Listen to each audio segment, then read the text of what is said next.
Freddy's back. All right. No more theatrics. Anyways, so it's review time for the Peavey Raptor Plus. Okay. This thing, by the way, is actually made in Vietnam. I made a boo-boo on my last video. It's not Korea. That was the amp. This is Vietnam. So, anyways, being that I've had a chance to go inside this machine and check things out under the pick card cover, I was not impressed at the fact that the grounding actually kind of does suck a little in this thing. Like, I don't know if you can hear that. But it is typical for Strats to make a little bit of noise. But I'm on the humbucker pickup right now, so it shouldn't actually do that. But if I touch the strings, la la, it goes away, so you won't hear it when you're playing. That's good news anyway. So I gotta do something about the grounding in this thing. But anyways, it's a cheap guitar. What do you want? You know, I would say, oops, it's Peavey, but Peavey does not make high-end guitars. They make pretty cool amps. Okay, I'll give them that. They make really good amps. But when it comes to their guitars, I've had a few Peaveys over the years, and although they look really nice, they're dressed up very candyish, they weren't always the best players either, and they always did tend to have kind of mediocre machine heads. This one kind of has sucky machine heads. They're way, way too sensitive, and I don't like that. That's a bad thing. But the good news is you can always change your machine heads out for better ones, or tuners as some people refer to them as. Generally, this thing comes as a triple single coil, because it's a Strat style thing. But I put a humbucker in there, and you guys will know that if you've checked out the last few previous videos where I was doing the mod on this and installing this pickup. And at least now it's more of a metal type guitar. I might actually throw another one in. But 5-way typical switch, so you can split off. You go bridge, bridge center, center, center, and in this case now hum, or center and neck, and then straight neck. So much better than a 3-way switch. I like 5-way switches because you can whip things out of phase a little bit. As a triple single coil machine, though, I tried it out with the 5 strings out of the 6 that were still intact, and it doesn't really sound any different than my Strat, so I'm like, well, that's boring. But of course I am changing the Strat anyways because that's boring. I really had hoped that by having a really kick-butt amp to go along with my Strat, that my Strat would kind of like jump to life a little bit more, and it still really doesn't. So it's definitely getting 3 humbuckers put in it. That's just the way it has to be. But this little puppy, of course, is getting new tuners because these are junky tuners. I really don't like them. The body material is, obviously it's wood. I have no idea what kind of wood, okay?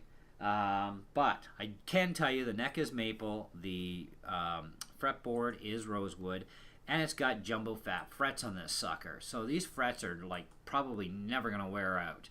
Okay, you'll probably have this guitar playing it for 30 years and probably still have good frets, who knows. But jumbo frets are really nice because of the fact they don't wear easily. The frets on my Chord X are actually slightly fatter than these things, and these things are pretty fat on this one. And I've played the hell out of that Chord X, and I've still yet to put any kind of wear sign on my frets, so that's kind of like a good thing. And some people would say, well, that's bad. That means you're really not playing. Oh, yeah? You want to bet? Ask everybody that's around me. I play my guitars a lot, okay? It's just that with fat frets on guitars, you barely have to put any pressure, because if you put too much pressure in toward the fretboard itself, you bring your pitch up and you throw yourself out of tune. So basically, instead of playing in E, you're playing in like E sharp or maybe D, depending on how much you squeeze your fretboard. And then as soon as you let go of it, of course, you're knocked out of tune, right? So you can't squeeze these necks very much. Now, that is a very nice improvement on this Raptor over the other Peavey guitars we've had in the past, because they had much thinner frets, and of course you had to press a little harder, and you know, that also resulted in faster fret wear, dings and spreading of frets, and they don't last as long, right? But these things are probably going to be around even after I'm long gone. Okay, so that's a good sign. I would probably class this as kind of like a, not quite a 3/4, but not quite a full. It's like a 3/4 and a half size guitar, if that even exists or makes sense to you. It's just slightly shorter, and it is a 21 fret neck. It's not quite as long as my Court, so it's just a tad bit shorter than my Strat. But I think a lot of that has to do with the headstock on the Strat is also a lot longer than this one too, so that could have something to do with it. But it just feels like it's a little smaller anyway, regardless. The body size, I'd say it's relatively almost the size of my Strat. Little bit different pitch on it with the forking here. A little bit different than a Strat, so it's kind of unique. I don't have the whammy bar for this. I bought this thing used. I paid 120 bucks for the guitar with the amp. The amp will be on a separate video though. I am going to buy a whammy bar for it. I think I'll order one out of China because they're only $2. Better than paying 20 and 25 bucks here. So I'll pay $2 in free shipping. No problem. I'll wait in the mail. The saddle also, or bridge, okay. I do need to add in that 4th Nerf spring. With the 3 springs, it's usually quite adequate, and sometimes all you gotta do is crank the screws in a bit. I'd rather just, throw on the 4th Nerf spring and crank the screws in a little bit instead of a lot, and then that locks it solid. I'm really not a whammy bar kind of guy, but hey, if there's a hole there, you gotta put the bar in there to at least make it look like a normal guitar. But I do play around here and there with my whammy bar. But the nice thing is I don't have it set up as a floating system on any of my guitars by any means, because I don't want to pull back and then, that's how you can break strings. But it's also how you pull back and you drop down a few octaves on the return, and that's not necessarily a good thing either. So, you want to play in tune for more than 8 seconds, right? So, and you got to watch the nose diving too. Like if you're doing a lot of dives and stuff, if you're careful on the return, you should be technically, theoretically okay in a lot of cases. But a lot of that too depends upon how well your strings are wrapped here when you do a dive, if they're going to back off a lot on you. Because when you do a dive, you slack these right off, right? And that affects everything up here. But anyways, that's another story altogether. Overall, the inside of the guitar, I wasn't impressed with that. Made in Vietnam is fine. I mean, they did a wonderful job on the main everything else.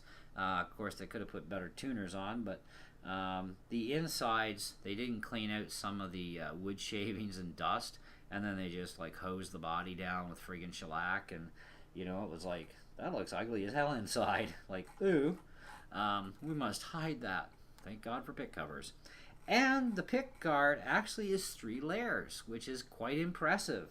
I've had a lot of cheap guitars, and they usually only came with a single layer pick guard. Even the old Squier Affinities only had a single layer pick guard. Now they got triple, which is much nicer, and it does affect your tonal sound too, by the way. Anyway, that's a whole other story. I did have to do a few things to this, but if you get a chance to pick up this particular Raptor Plus, and because you'll be getting it used nowadays, as long as it's not all beat to hell, and the frets aren't shot on it, they're in really good shape and they're still level, and it's good. Minor little tweaks to set it up.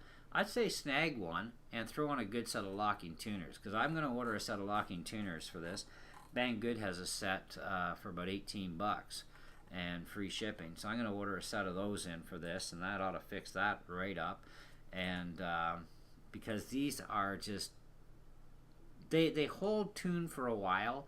Don't get me wrong, they will hold tune, but they're so bloody sensitive. It is so frustrating to get the thing into tune. It's like spending 10 minutes of listening to somebody scrape their nails on a chalkboard, but once you get it set, you're like, now I get to play? Wait, I think I just lost my motivation now. So yeah, the tuners are definitely an eyesore to this guitar, but the rest of it's actually overall really good. But that does affect my overall star rating too, because tuners are definitely serious business, right?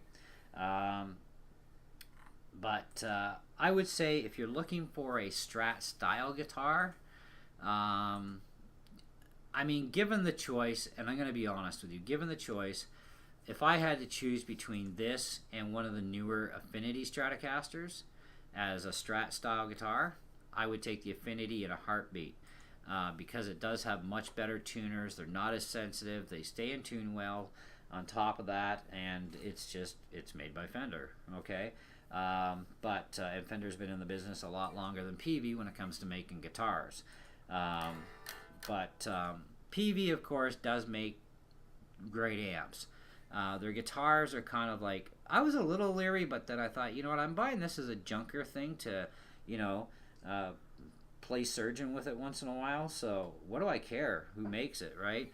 But then I discovered it's got a really nice neck on it. It's got nice frets. I mean, jumbo fat frets are nice, you know.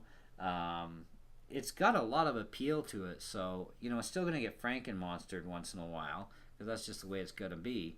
But it's going to be a guitar that's actually going to, at least once I'm modding something or testing something, it's still going to be a really good guitar either way. But the tuners are definitely the worst part about this entire guitar. It does sound just like a regular everyday Strat with the 3 single coils. You know, I don't know what the price difference would be between an Affinity and this, but I mean, I think the last Peavey guitar we bought, I think we paid like $200 for it, and I just paid, and now we're going back a number of years too, but I just paid $269 for my Affinity Squire, okay, which wasn't a bad price. It's actually really good because it's a really awesome guitar nowadays. It's got nicer frets, nicer machine heads, 3-layer pick guard, blah blah blah. You know, so given the choice, I'd probably, you know, either way, I'd probably lean towards the Strat. But if you can get this used for like, you know, $100 or under $100 and it's in awesome condition, I do say awesome condition, then I would say grab one, you know, but change the tuners if they're stock tuners, and you'll know, because these are the stock tuners and these things are the ones that are garbage. You need some good quality tuners, okay? And if you check through some of my videos, you'll see the type of tuners that I prefer on guitars, okay? And they do work much better than these things or open backs do. Some people won't complain about tuners. They say, oh, there's nothing wrong with those, and well, actually there is. Okay, I've been around for a long time playing guitars, and let me tell you, I understand and know guitars and tuners quite well. I'm not an expert, okay, but I know what I know, and what I know is what I know, okay? And playing experience kind of trumps book experience every day. But I'm going to put this guitar at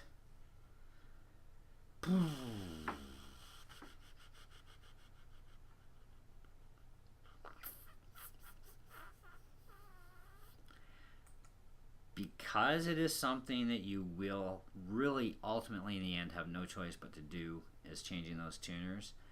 I'm going to have to actually put this guitar at a 3.5 out of 5. It is a major issue that you need to be able to tune your guitar without having a coronary attack, okay? It is frustrating to have to spend more than 5 minutes to get a guitar tuned to pitch so you can play a couple songs before you have to go through that hell again, okay?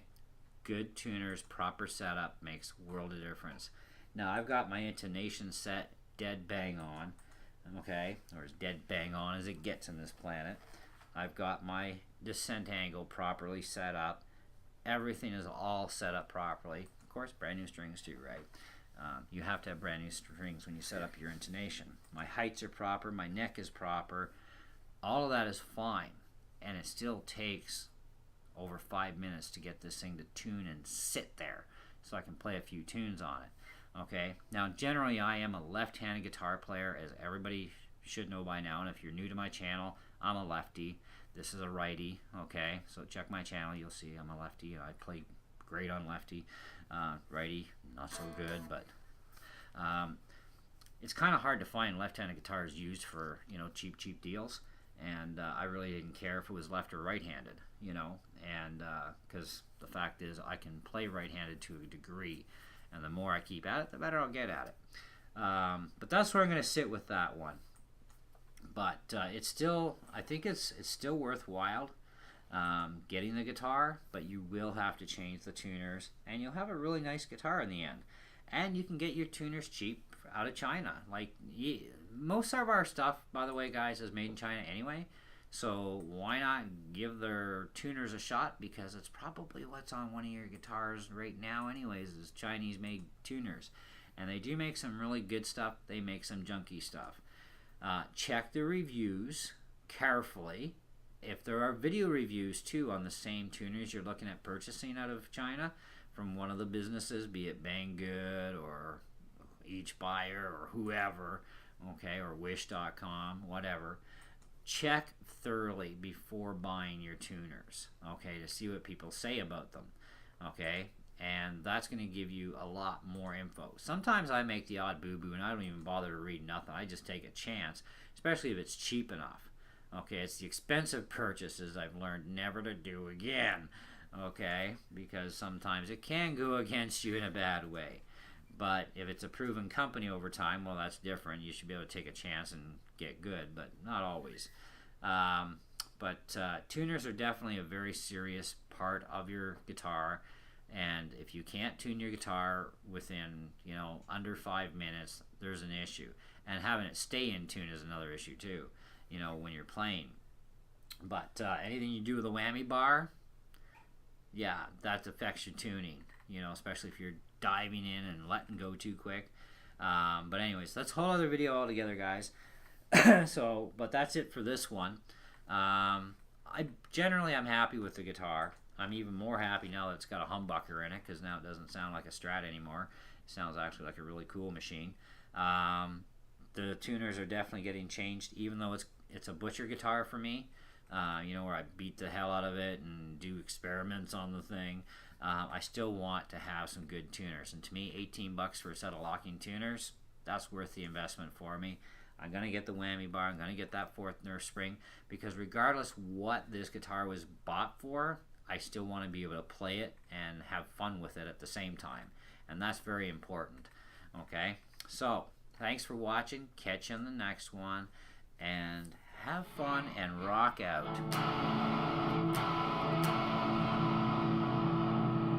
That's cool, isn't that?